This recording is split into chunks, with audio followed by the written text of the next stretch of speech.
On this tour of DVD extras, I'll be using my copy of 1993's Jurassic Park.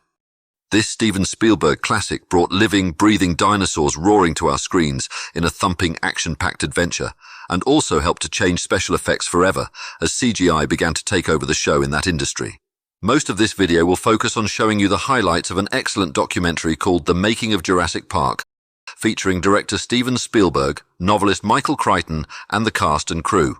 But first, I'd like to give special thanks to those who've subscribed to my channel so far, and tell you that a vote is underway in my channel's community tab to decide what TV show to post a video about in April 2024. The contest is between two legendary 70s series, The $6 Million Man and Kung Fu. There are 12 different extras on this DVD, one of them offering extensive footage of Steven Spielberg in several pre-production meetings with his team. There is also a section on Phil Tippett's animated storyboards, which were deemed essential for a production with such complicated and sometimes groundbreaking special effects. And dino fans will love the Dinosaur Encyclopedia, which offers the facts about the dinosaurs you see in the film. Other extras range from sound effects to photo galleries to talent biographies, but the shining star of the extras is that 48-minute documentary I told you about earlier, and I'll be showing you the highlights of that for the remainder of this video.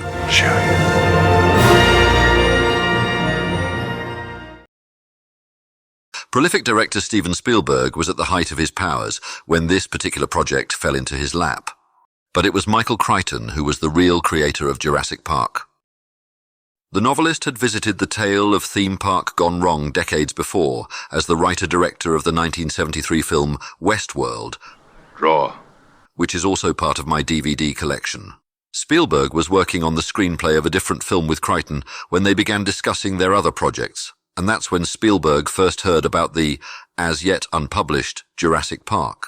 Suddenly I wanted to hear more, and I coaxed it out of him until he told me basically the whole story, so that's how the whole thing began.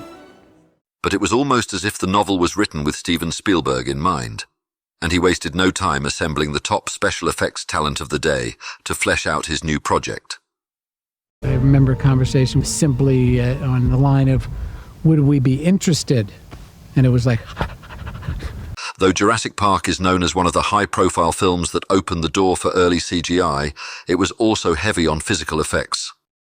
Movable miniatures were the responsibility of traditional animation expert Phil Tippett. And Stan Winston and his team were charged with creating the full-sized robotic models for the film. I think my kids are going to love to come to the set until they see this guy, and then they're going to want to go home. The models were astonishingly realistic. But Spielberg wasn't convinced that the traditional special effects offered by Phil Tippett's team were enough to make his cinematic resurrection of the dinosaur convincing.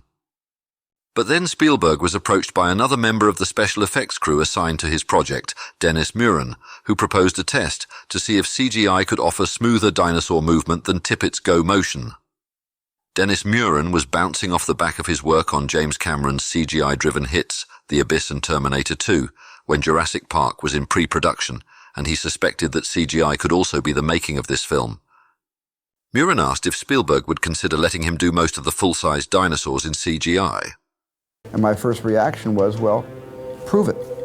The first test wasn't even fleshed out. It was a simple skeletal study of a dinosaur herd running through terrain. But the smoothness of movement impressed Spielberg enough to want to see more. And that was something that worried Go Motion expert Phil Tippett. Dennis had kept me informed about all the tests that he was doing. I was thinking, holy this is it. We're going to be in big trouble now. Spielberg only became fully convinced of CGI's potential when he saw Muren's fully fleshed dinosaurs in broad daylight for the first time. Alongside him sat Phil Tippett, who turned to Spielberg and said, "I think I'm extinct." And I actually used Phil's line in the movie. Gave it to Malcolm to say to Grant when they were walking up the stairs. We're out of a job. Don't you mean extinct? Tippett may no longer have been needed for his Go Motion effects, but his vast knowledge and experience still made him an essential member of the production team. But CGI was only one part of Jurassic Park's special effects journey. The other was more physical. But Stan Winston had been concerned about one scene since pre-production and knew full well that it posed serious difficulties for his team.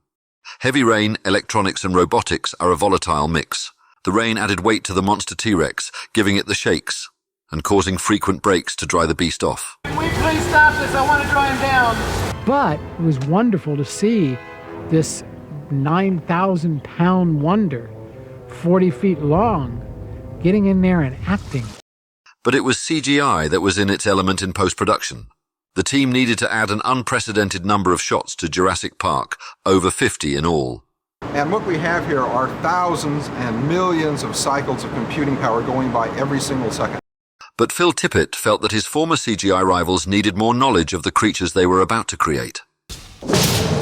One of my big things is to try and get the animators to pantomime with their bodies. So we had instituted these mime classes.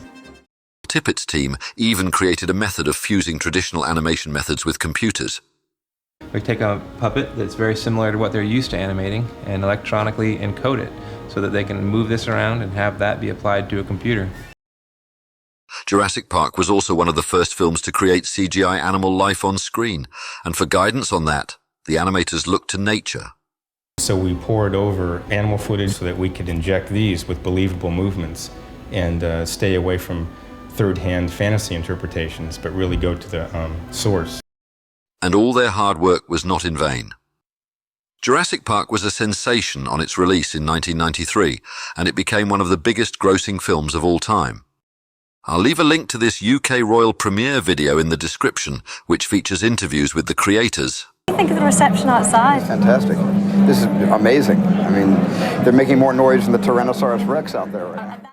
And the cast of this classic adventure film. If you enjoyed watching this video, then please consider clicking the like button and subscribing for more. My name is Ed, and I post regularly on this platform. You'll find a list of future uploads in the description section of my channel trailer. I also invite you to browse the channels that I'm subscribed to. You'll find many memorabilia and media-related channels there that may interest you. Thanks for watching.